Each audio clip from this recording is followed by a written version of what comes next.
I think we are live. Well, Rena, Steve, welcome to Masala Chai Theology. It's so good to do this with you both.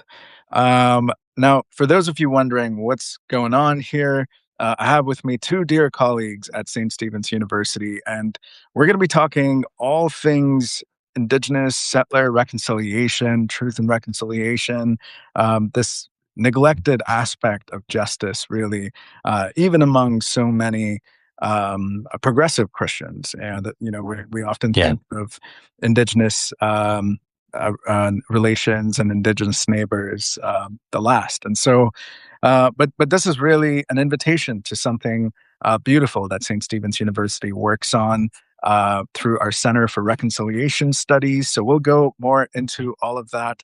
But first, Rena, if you could introduce yourself. You're a co-director at the Center for Reconciliation Studies at St. Stephen's University. Tell us just a little bit about yourself, where you're based, and your role, and then we'll go over to Steve. Yeah, thank you, Joash. Yeah, hi, I'm Rena Novotny. I've been at the co-director at the Center for Reconciliation Studies at St. Stephen's University since June. And I am slowly transitioning into it and getting my feet wet and finding things out.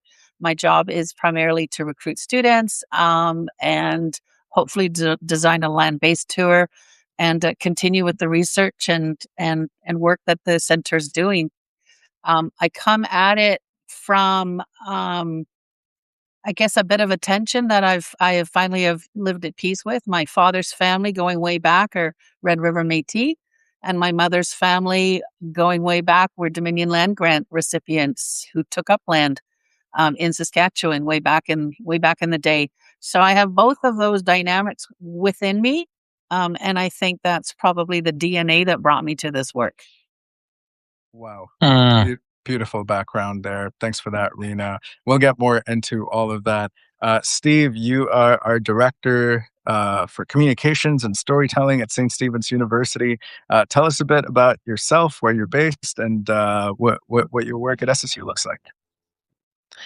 Yeah, so my name is Steve Shallot. I'm based here in what on maps today is called Cape Town, South Africa. Historically is the land of the Khoisan people. And yeah, it's a gift to be a part of St. Stephen's University. Been working at SSU for the last about three and a half years.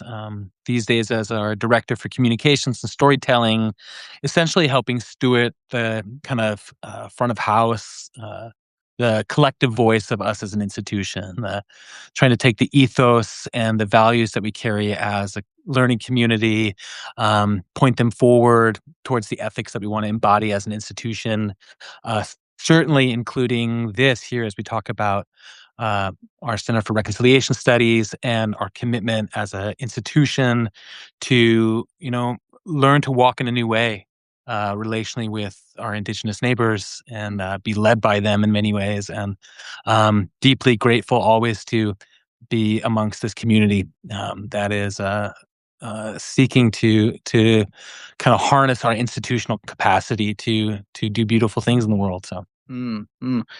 No, and before we have Rena go into the details of what this looks like at SSU, Steve, maybe if you could speak more to that and tell us why this is important for SSU institutionally, because the reality is the vast majority, sadly, of theological graduate level theological education institutions don't have a center like this for reconciliation studies, truth and reconciliation. So this is quite unique in the landscape, certainly in the North American landscape, for SSU to do this. So tell us a little bit about why this is important for SSU, how this fits into who we are as a community, and then we could have Rena share more about what this looks like in a practical level.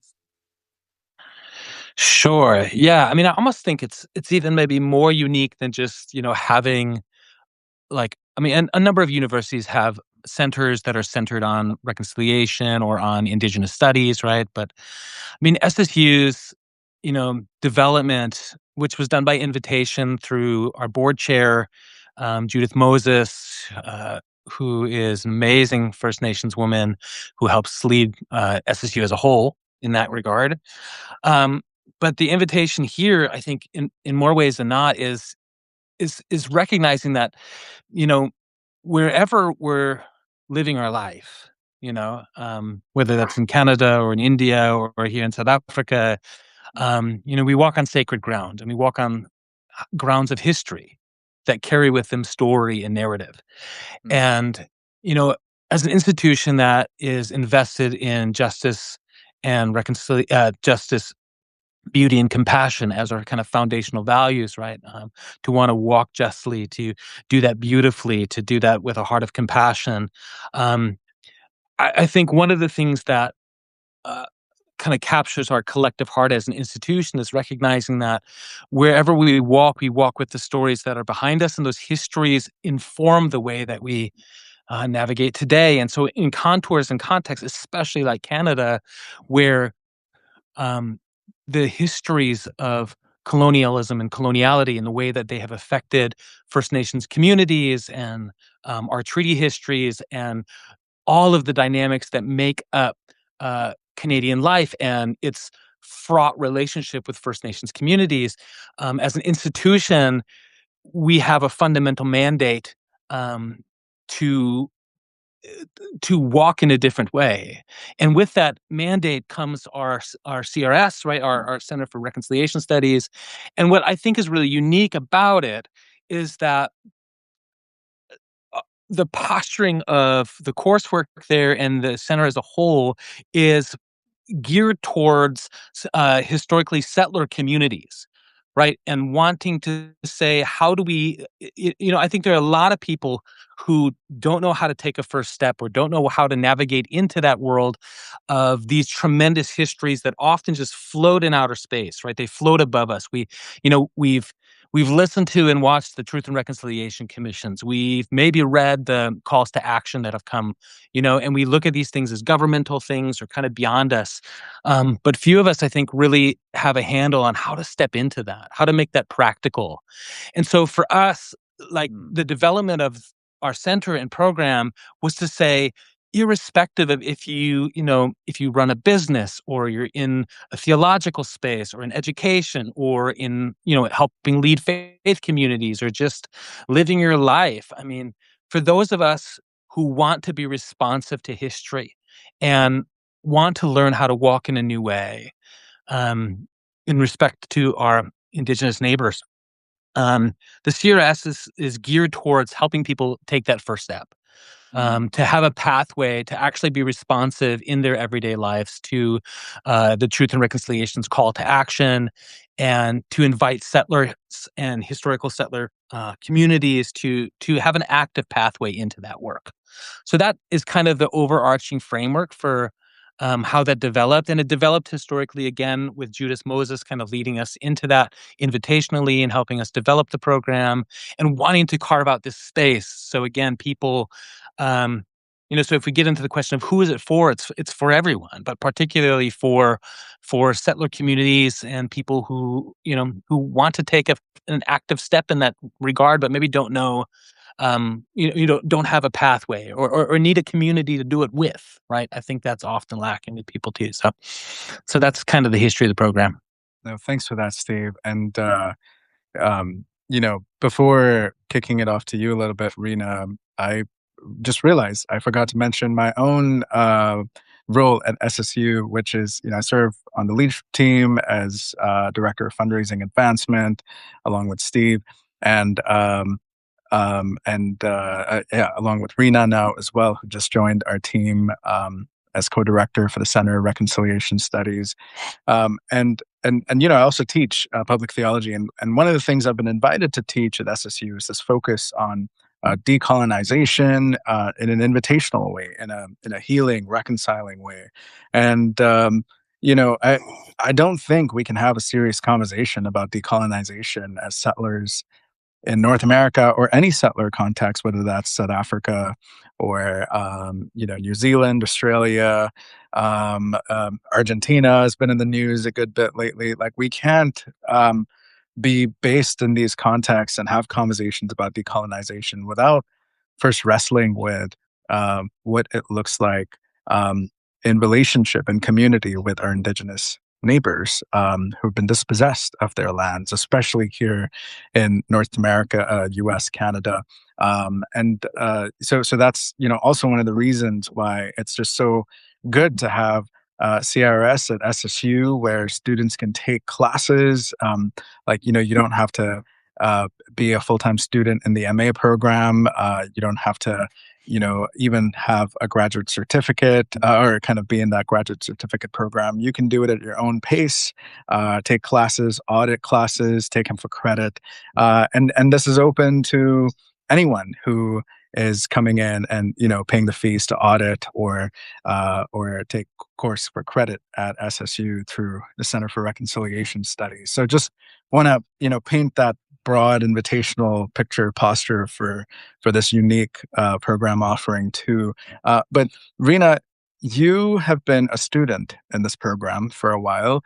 My understanding is you started taking classes, and then you're finishing your MA, studying with Sarah Augustin. In this program, and now you've taken on as co-director. Tell us a little bit about that journey for you.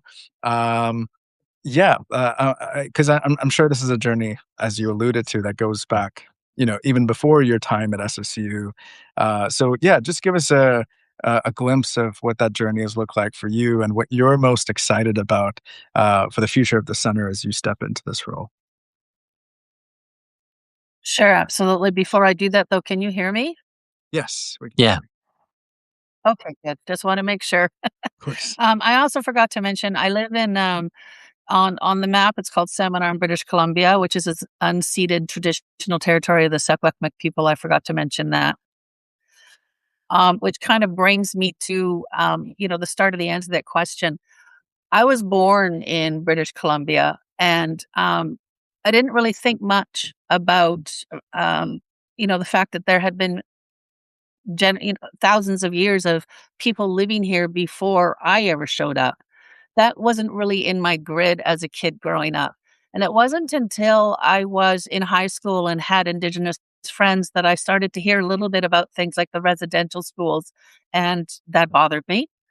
And then in my career, I was in claims, and I would go on. One of my accounts was a national Indigenous account, where I would go on to reserves all over British Columbia and do their claims, whether it was casualty liability or total catastrophe losses. And I can remember going onto those reserves and noticing a significant difference between how, the assets that they had on reserve and accessibility that they had on reserve. And then my neighbors, they didn't have drinking water. I had drinking water. They didn't have sound houses for Canadian winters. I had a sound house for a Canadian winter. They didn't have access to education the Mm-hmm. way I did. Started to eat at me. And I remember hearing one time that if my well-being is at the expense of somebody else's, then it's not very well. So those were the Mm-hmm. seeds that were planted. Um, so the seeds have been there for a long time. I got busy in my career, raising children, having a career, all that kind of stuff. So I was what you might call, and I've heard, and again, this is a phrase, and I can't remember who coined it, but when it came to Indigenous people, I was the perfect stranger. Um, and by what I mean by that is, I understood that they were here. I was grateful for them having looked after the land, but I was a perfect stranger, and that they were strangers to me. And it wasn't until I started making connections with my father and his side of the family that something started to percolate, something started to well up, and it then became, a need to know. And at that point, I dove in. I dove in head first, read every Indigenous author I could find, read novels, just immersed myself, um, reconnected with my father's family, and then found my way to SSU. Um, I started the program. Initially, I started SSU in the Peace and Justice program, and I finished that. And one day I get the email about this Indigenous reconciliation, and it floated my boat. I kept thinking, no, I'm too busy. I don't have time. I'm not, and it wouldn't leave me. So I thought, fine, I'm going to sign up just for a couple of courses and see what it was like. And it was the best decision I ever made. Um, Mm. what I liked about the program, first of all, is that it is designed for settler Canadians. It's designed for people here that Canada um, entered into treaty, and it was peaceful and it was nonviolent and it was all mutual. And, and now we've apologized and we've acknowledged residential schools and we're reconciled. An end of story. And there could be nothing further from the truth. We have a long way to go. We are in the process of reconciling, but there's still a lot of truth telling to be going on. So what I really liked about the program is the truth telling hits hard, and yet it hits without shame. And I think Mm. that's what's important, is that I think that we're faced with what we as a country have done. We have the option of not liking it and then going and burying our heads in the sand and living in denial and justifying it Mhm. somehow because it's hurtful, and we fear it. So let's find a way to justify it. So we justify it to the point that we deceive ourselves and we just carry on. And now we're the imperfect stranger. Or we can face that truth, let it land, let it do its job in us so that something more authentic emerges. And that's the desire to truly live in reconciling relationship, be in relationship, and start living as kin. And that is what drew that, that is the part of the program that I enjoy the most, that I think is the most impactful, is the way it's delivered. The first part of the program is delivered with the truth telling part in Collegium, where we sit and we talk about the truth. We talk about dismantling the doctrine of discovery, sort of the foundational dysfunctional theological doctrine that drove the whole set of colonization in the first place. So we talk about that. Sarah does that course. And then we talk about Indigenous sovereignty and the colonial legacy and what has been the legacy of colonization among, towards the Indigenous people and to the land as well. And then Yeah. there's the culturally safe and trauma informed relationship. So these build the foundation. They learn the truth telling, sit with it, process it, and then the trauma based uh, relationship. And then after that, you go into the actual land based learning tour. Yeah, no, thank you for that, Rena. That's very helpful context going into this. Something I want to Mm. pick your brain on, Rena, and a follow up question is, Yeah. in one of our early conversations, you'd mentioned to me that the thing that you appreciated the most from your experience of this learning journey at SSU was the transformation that you see in yourself, in your fellow Yeah. students, the emphasis on transformation. I think you even said something on the lines of, this is really what I think one of the best offerings of this program is, that the opportunity to step into that journey of transformation as a settler yourself, for myself or other settlers. What would you say to that part of your experience and that part of the invitation for Yeah, folks? absolutely. For me, the transformation came about even through the things like researching for my thesis. Mm. Researching for my thesis involved diving into a lot of Indigenous cosmology and a lot of Indigenous spirituality. And one particular author that I was really drawn to was John Burroughs. Um, and he talked about why Indigenous people entered into treaty covenant in the first place. They were informed by their own spiritual laws, and from his context, being Anishinaabe, the spiritual laws that drove his people to sign and enter into treaty, hundreds of years ago, were the laws of love and reciprocity and respect. And that was profound to me, because when I look at those laws in context with the spirituality that I believe, I see a real parallel. I see dialogue. I see a walking steps, a walking side by side. And that completely opened me up in terms of accepting that Creator has been here all along. It might not necessarily look how I was raised, in terms of, the one covenant that we were taught, that Creator entered into. And it opened me up to the idea that Creator has been here all along and has had covenant with people here the entire time. Yeah. Yeah, so good. That reminds me of something I've been reading, researching in ancient Celtic Christian theology, which is, and many folks listening here probably have Celtic ancestors, even as I mentioned that. But ancient Celtic Christians saw ancient Celtic spiritualities as their Old Testament. Mhm. To the New Testament revelation of Jesus, and that's how they reconcile the two, and that's happening here on Turtle Island as well. In Canada and the States, with Indigenous communities seeing Jesus, seeing Creator God in the spirituality of their ancestors, and I love that we bring that perspective here at SSU. Like, we don't have to be afraid of this. We Yeah, don't have to be afraid of what we don't know and don't understand. We have guides like yourself, from Indigenous communities who follow Jesus, who we could learn from, and I think that again is one of the beautiful opportunities here. Steve, I'm curious to get your thoughts. We talked about transformation. Now, I know that the word transformation is um, quite central to our identity, our work, our teaching at SSU, our classes. We have a whole class called the Inner Life of a Peacemaker that's focused on transformation. And you've been a student at SSU yourself. You're an alumni now, a recent graduate after many years of hard toiling. So I'm curious Too from many, your too many.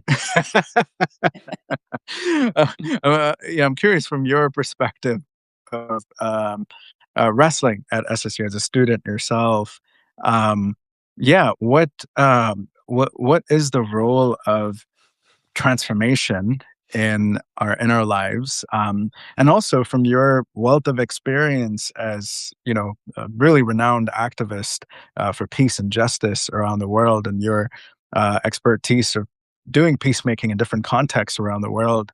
um, yeah, where does transformation fit into all of that? Yeah, it's great. I mean, I'll first say it is one of the fundamental things that I appreciate about St. Stephen's is that it has this kind of deep um, integration focus of recognizing that the exterior and the interior are really intertwined. Mm, Um, and particularly when we talk about something like settler colonialism and the way that those histories, which are we're living now, right, do violence upon everyone. Certainly first to the land and to Indigenous people, but subsequently also to all of us. mm, Um, that we can't separate the violence that is happening amongst us and outside of us and around us and the violence that's happening within us at the same time. mm, And so, particularly when I think about this invitation to a transformation of relationship, that I think first is a transformation of our relationship with ourselves.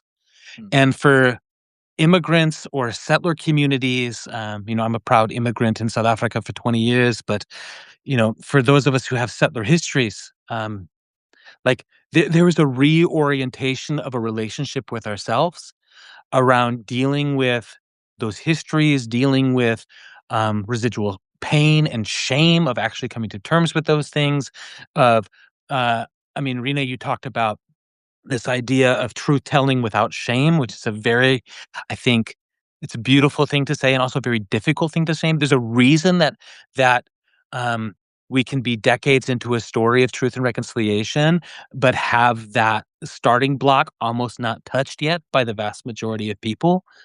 And a lot of that centers on the violence that's going on inside of ourselves and these deep questions around identity and what happens if we actually engage with the reality of history and the dichotomy of lived experience of why do some people experience tremendous violence and others do not, and how does my life play into that story? And so, I mean, we cannot step into a a new relationship with neighbors. We certainly can't step into a process of solidarity with people who are suffering if we don't first deal with the ways that violence, uh, is infected in us and navigating inside of us, right? And so these types of places and like community-based learning places that are both forceful but gentle and allow people to navigate both the emotional but the necessary work that has to happen, um, I think is so valuable and important because I really think the vast majority of people don't step into the work of peace building or into actively pursuing justice in their communities because they're afraid of what it's going to do to them. Mm. Right? And that's real. Like, there's a real cost involved in stepping into solidarity with our neighbors, particularly because when, the systems have their violence pointed at a particular people, and when we begin to say those people have value and I'm willing to put my body between whatever is pointing towards it, that inevitably means that at some point that violence is coming towards me in a deeper way, right?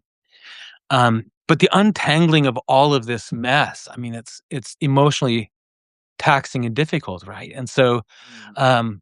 my hope is that, and my own experience with studying at SSU has certainly been that, like, there's this forceful gentleness by which we can approach the violence in our society, the way that settler colonialism dehumanizes, dismantles, Mhm. communities, peoples, not just in history, but right now. And by by both courageously and like gently navigating that, like the transformation I think that happens inside of us as far as settler peoples, um, I mean, it's nothing but beautiful, right? Because you were healing our own humanity in the process. Yeah. And I think that's something that's often overlooked because there's often programs like this are centered on, focus centered on Indigenous peoples. But again, to say, what does it mean for settlers to navigate this process of healing their own violence and the history of their violence? And those are difficult stories to navigate and to reckon with, and to come to terms with. Wow. Wow. No, thanks for that. Yeah, preview of that journey. And the invitation for us to wrestle, but also the freedom, hope, and liberation on the other side of it, not just for ourselves, but also for our fellow beings and creation. Jody in the chat says, thanks for this important framing of the part violence plays in this journey of healing and right relationship. Absolutely. Yeah. Um, Absolutely. And other folks, if you have questions, please drop them in the chat. Would love for us to get to them with Rena and Steve as well. Um, Rena, another question I have for you is, I know you just did, you're working on your master's thesis, you're wrapping up here. Um, I don't think I've ever asked you this, but what are you researching as part of your master's thesis? Feel free to nerd out a little bit in this I was space, gonna but say, don't just get give me us a taste. started. Yeah, just give us a taste Yeah, for what it absolutely. looks like. Yeah. Yeah, for sure. So, in a nutshell, kinship created, kinship um, rejected, kinship offered, kinship restored. And how it all got started was the whole idea of it started out as just land back, right? Because, Chris Budden writes this incredible book called Following Jesus in Invaded Space. And I thought, all right, so fine.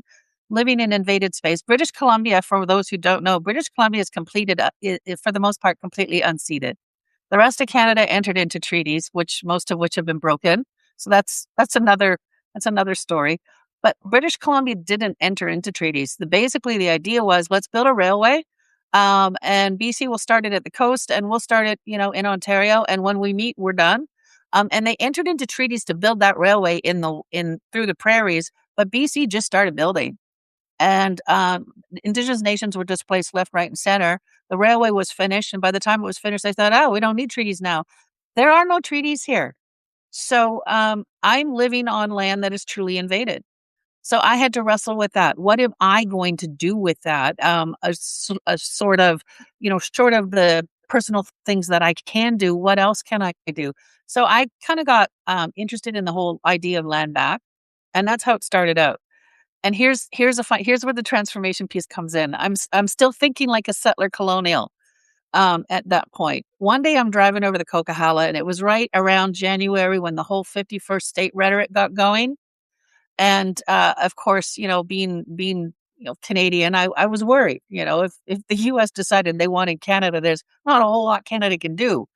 So I was driving over the Coquihalla, and there was a news article on CBC about how Haida Gwaii, the federal government gave Haida Gwaii back to the Haida Gwaii people, ceded it back to them. And it just and immediately at that moment, a thought came into my mind. And this goes back to my previous way that I did faith, the whole kind of pop in a quarter and get a blessing. So it occurred to me that if Canada truly repented and gave land back, God will be happy with that, and He'll protect us against the U.S. Those thoughts actually went through my mind. I'm embarrassed to admit it, but that informed me thinking, all right, that's going to be my thesis: land back.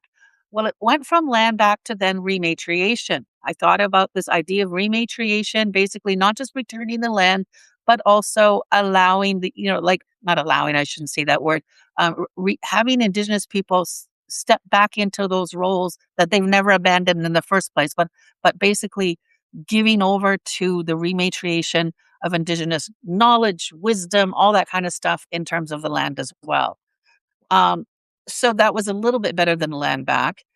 Throughout my research, though, ultimately landed on kinship, and that's where the transformation came in.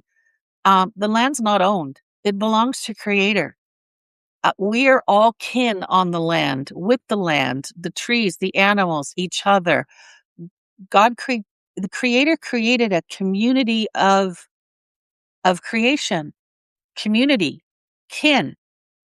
Biologically, it's been proven, spiritually. So it's the idea of kinship created and kinship rejected. I start with the even an argument, whatever happened in the garden was some commodification. It was commodified in terms of the fruit, if we want to call it that. It became something to be grasped as opposed to a gift. And then there venture into the whole Jacob and Esau story, and I kind of flip it. I see Esau as being a person who was offering kinship to Jacob, saying, come back with me to my land, to Seir. We'll be brothers again. I'll share everything. And Jacob said, yeah, okay, yeah, but I got to go do some things. But then he didn't. He went to Shechem instead, where he became a settler. The Dinah incident happened and a genocide occurred. Had he accepted kinship offered by Esau, I would venture to say that whole incident with Shechem, followed by Joseph, Pharaoh, empire with Pharaoh, all of that would never have happened had the kinship been accepted that Esau. And then I dialogue that with the kinship offered through treaty by First Nations that is still being offered today. And then, bring it back to what would happen if we actually accepted it and lived in kinship the way it was, the way Indigenous people have wanted it all along. So that's pretty well it in a nutshell. Wow. Wow. I have a thought Brilliant. Beautiful. and a question then for Steve, because, oh my goodness, this is so thought provoking. Rena, one of the things I hear you saying here, and one of the things you've taught me in our few conversations so far, is that um, Indigenous communities in Canada and the States generally have this posture of welcome, the Mhm. desire to be in relationship. And this is actually what I've heard from, like, I was, at my chiropractic session, my chiropractor was telling me about attending a powwow and the welcome and receive that, she received with her family from Indigenous neighbors. And so there's this posture of that.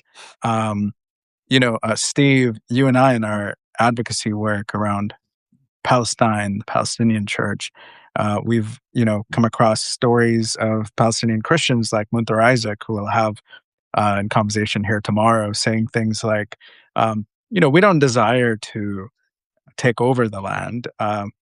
Everyone's welcome to come and share in the land. The land is there for all of us, and it seems to me like indigenous communities, before empire shows up, before colonialism show up, have this posture around the world, largely speaking, of come and share in the land with us, but don't like try to dominate, subjugate. That's weird. There's plenty of land, there's plenty of abundance, but don't bring these ways of empire with you. Don't try to marginalize folks and keep folks out. Steve, I'm curious from the vantage point of your context in South Africa, with the rich history there of truth and reconciliation work that's been done by, folks like person whose icon I have back here, Archbishop Desmond Tutu, a hero for both of us, but also, Nelson Mandela and others. Um, what comes to mind for you as you hear Rena talk about Indigenous communities in Canada and the States? What areas of commonality and solidarity come to mind for you in your context? Yeah, well, I mean, I think what shakes me is this. I think the commonality comes at this point where when the soil becomes commodified, Mm. right, and the twin of empire in its modern context, of course, is is capitalism, Totally. right? Yeah. And the movement of capitalism and the privatization of land and property, right? Um, and in our context here in South Africa, that of course, similar to Turtle Island, is a very bizarre concept, right? It's a very foreign concept. This idea that land itself, soil itself, becomes a commodity, as opposed to the very thing that we share in common, because it's an aspect of who we are. We talk about kinship with the land itself, right? And that kind of process of rebuilding our relationship there. And I think that's another one of these aspects of what happens, when we begin a process by which we deal with the violence in and amongst us and the violence that we do to the land and to the soil, and begin a process of healing justice and stepping into a new framing of relationship with the soil itself.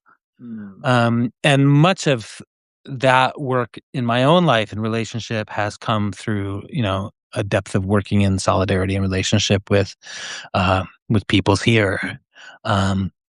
But I think that is also one of these fundamental, things that you're talking about reconciliation.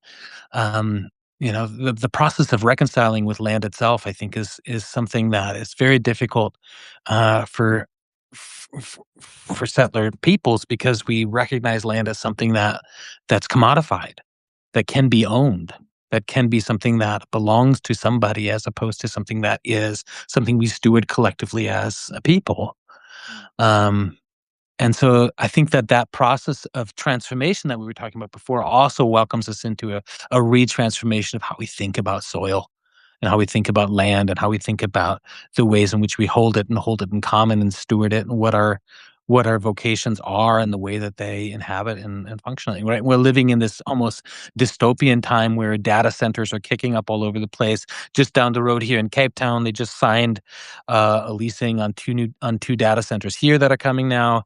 Let alone that we live in one of the most water scarce cities in the world, and yet we're watching once again, you know, capital imaginations come and do tremendous violence upon what in our context we live in the most biodiverse part of the world on the planet. That's the Cape Peninsula down here, and we continue to do tremendous violence to this land. And a lot of that is also because we've broken relationship with the Khoi and the people who have stewarded this land for 80,000 years. You know, and the reworking of those relations. So I think one of the things to recognize is how intersectional all of these dynamics are.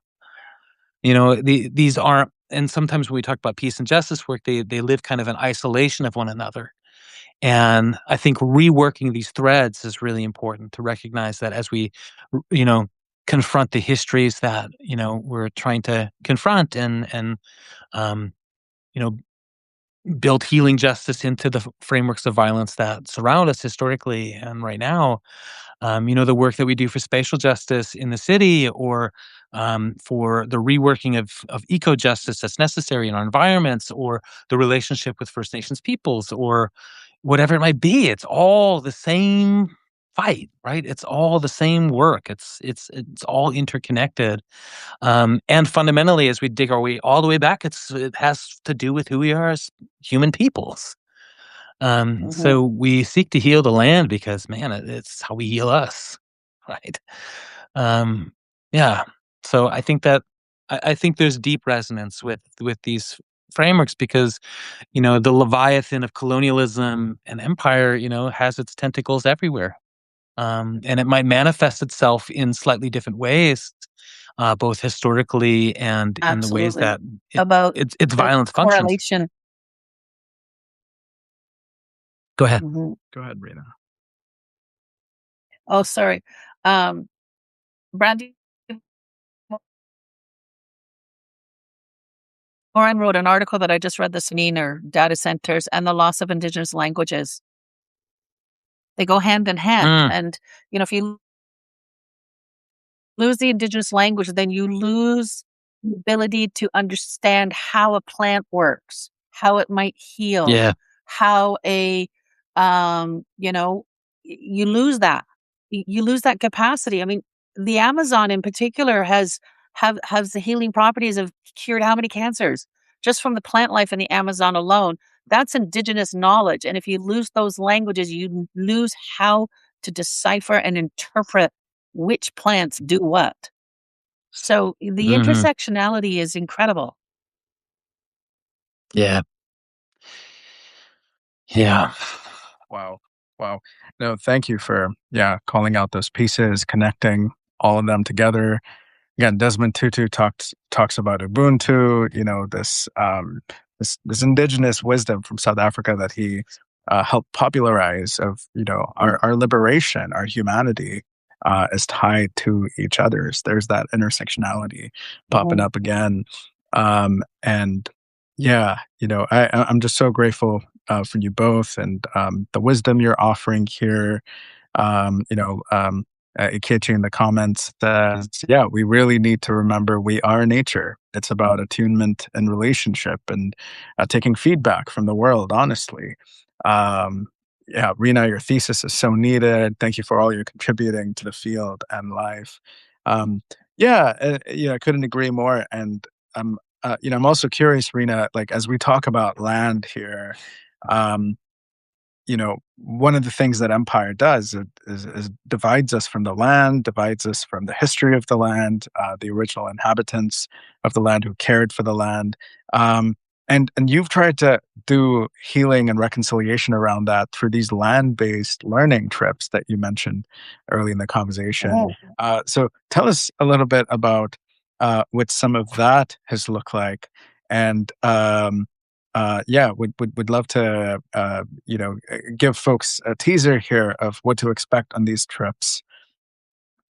Yeah, absolutely. So after the truth telling portion of the program, which is 18 months, or no, sorry, 8 months, 8 months. After the truth telling portion, there is in the spring then a land based learning tour.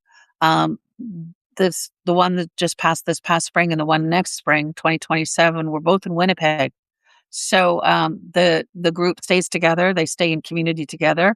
They spend time in Winnipeg visiting elders, visiting, sitting in circle with knowledge keepers, attending events, going to museums, and then there's a retreat out of the city where you're in retreat for a couple of days with elders, just having fun, just listening to stories, just building relationships, just talking, hearing a little bit about their cosmologies, the spiritualities, creation stories, playing games. It's a profound experience. That was my favorite part. I miss Winnipeg terribly. I'm hoping to go to the one in 2027 just to tag along. So that those learning tours are designed to then take the truth telling and then look for practical ways to actually start building relationships and you know, learning how to engage, learning a little bit about protocol. You get involved in something, you know, you even TP erecting, you even get to do some of that. So every learning tour is a little different. I'm describing the one that I was on. 2027 is going to be in Winnipeg, probably relatively the same, and then the one in 2028 is just in just starting to be designed now. Mm. Mm. That's incredible, Rena. Thanks for that preview. And Steve, I don't know where we are. I know that this is also happening in the SSU orbit, but correct me if I'm wrong. There's still plans for a land-based learning trip to South Africa. Uh, has that already happened? Is that happening soon? And what commonalities do you see? And again, I'd love to see the intersections here between contexts around the world, since we have. Right. Yeah.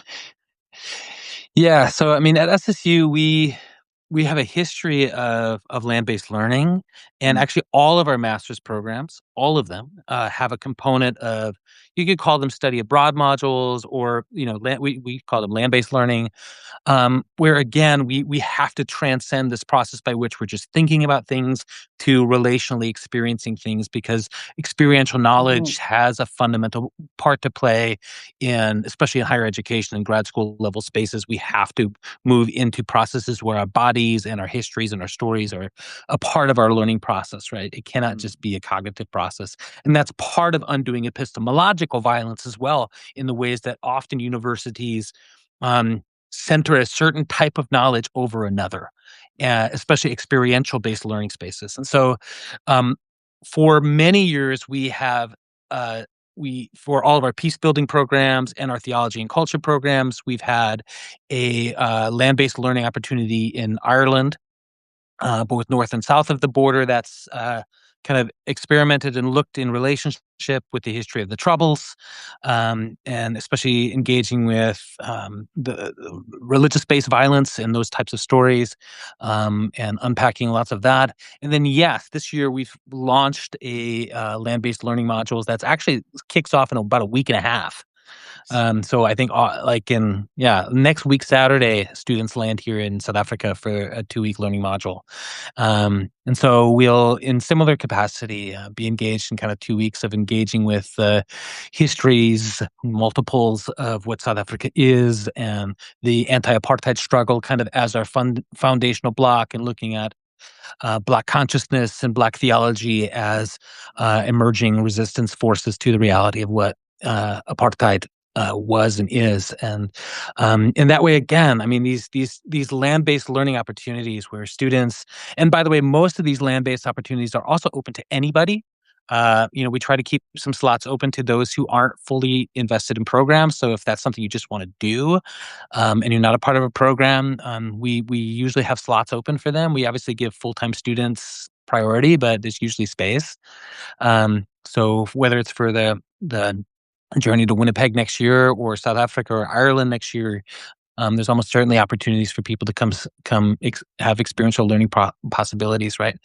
Um, but yeah, I mean, I guess that's a bit of the broader picture of how kind of this praxis-based, land-based learning stuff is fundamentally intertwined with all of our programs, right? We really want all of our students to move from cognitive learning to praxis-based learning, and to have those things be in kind of dialogical work within them, as they're running towards then after that thesis or whatever people are writing on, or projects that they're building, whatever it might be. Mm. Love that. No, thanks for that, Steve. And final question for you both. We'll maybe have Steve, you go first, and then Rena, I would love for you to have the last word here.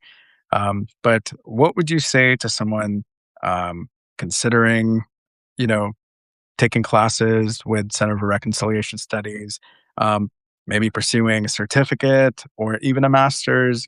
What would you say, Steve, to someone just teasing it out and having an idea of that? Um,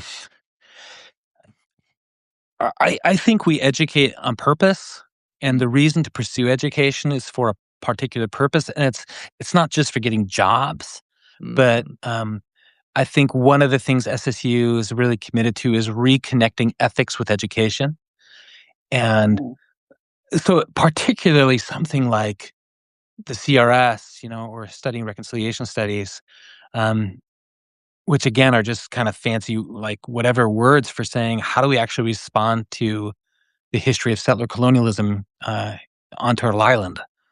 Um, I mean, anybody whose feet are placed on Turtle Island these days, is a part of this story and the ways in which this violence has and continues to dehumanize everyone across the board.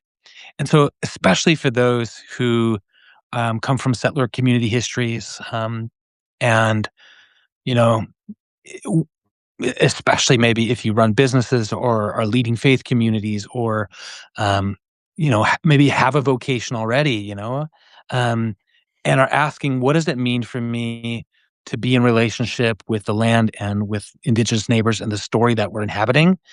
um, the CRS is a really meaningful opportunity for anybody to begin that process, and particularly do that in community with other people, because I think it's really hard to step into healing justice work or reorienting one's business or helping lead a faith community into some of this space.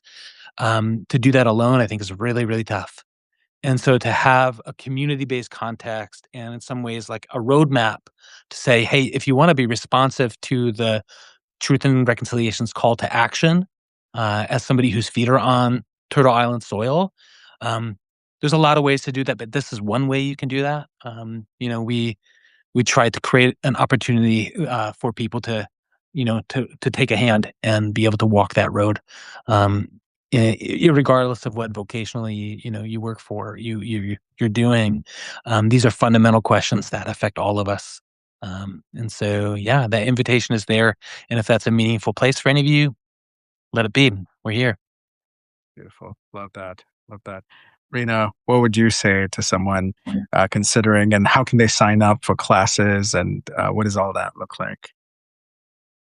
Yeah, no, absolutely. I liked what Steve said earlier about humanity. I think I do believe that once when a person who's a settler comes to grips with what it means to be a settler, with what it means to live on land that Creator did in the original instructions give to the people that were here before us to care for, to steward. I mean, basically, care for Creator's estate, and they did a really good job at it. Um, what does it mean to to to your humanity when you realize that, and then want to come to terms with it, and then you want to walk out in a good way? How do I walk out in a good way? So I think that if the question is what's in it for me, you get your humanity back. Like I think that's a huge piece of it. I also, like for me, and I think for anyone wrestling with scripture, when you read scripture that says, he appointed to every nation, every person, a place and a time to live so that they might find their way to him, though he's not far from any of us. I think that brings us back into that whole kinship. What does it mean to be kin? Right? What does it mean to live on land as kin to the land and to the people that were here before us and to one another, to my neighbor, to the new immigrant, to, the disenfranchised? What does it mean to be kin? What are we being called to? What are the original instructions? Basically, the original instructions are care for the land and care for one another. So, what does that look like? So, I think the program helps with that. You get to ask and answer those questions for yourself in a place that is open and inviting, that allows for the wrestling. Like I said even earlier, with when I came to realize that there's a book called the Saskatchewan Elders. I can't remember what's the Elders of Saskatchewan, and they talk about the signing the treaties, and of course that whole history was passed down. And in a nutshell, despite everything, that hand is still extended for the most part in treaty relationship, in kinship relationship. So what does it mean to answer that? To answer that call to be kin and to share the land. Um, so the certificate program or the master's degree program, if you want to extend it, the actual certificate is an 8-month, 18 credit program. As I said, first you go either online or in class. The idea in class is preferred because Indigenous learning is done in community. So in class and then the land-based learning tour. Registration is open now for courses that start in September. And the actual collegium at St. Stephen's in New Brunswick is in November, the first week of November. And that's where you go in and sit in these classes and then live in community with your fellow students at St. Stephen's. And then online work between that. And then when you go on to the land-based learning tour, which is generally in May, late May, early June. SSU.ca/CRS is where you can get more information. And I'll be happy to answer any questions or emails. And as I said, registration is open now. That's great. Love it. Love it. Well, thank you both for this wealth of generosity and for this, little bit of your time here. It's just, yeah, I think it's going to help folks in their journeys of unpacking what it means to be a peacemaker, even with our status as settlers in these contexts that have settler colonialism in them, and the offerings here at SSU, at CRS are just so unique, so transformation oriented, and so land connected. Really, it's not just, as to Steve's point, it's not just empirical learning from books. It's actually learning through relationship with ourselves, as Mhm. Rena embodies in her peacemaking between her Indigenous and settler identities, but also relationship with land, creation, and with Creator God, through relationship with neighbors. So thank you both for your wisdom and for this time. Again, folks, ssu.ca/CRS is where you learn more. Do reach out to us if you have any questions. Reach out to Rena as well. Her email's on the website. Yeah, if you enjoyed this episode, like, share, subscribe, do all that fun stuff. And thank you for joining us in this conversation. Blessings, friends. Thank you.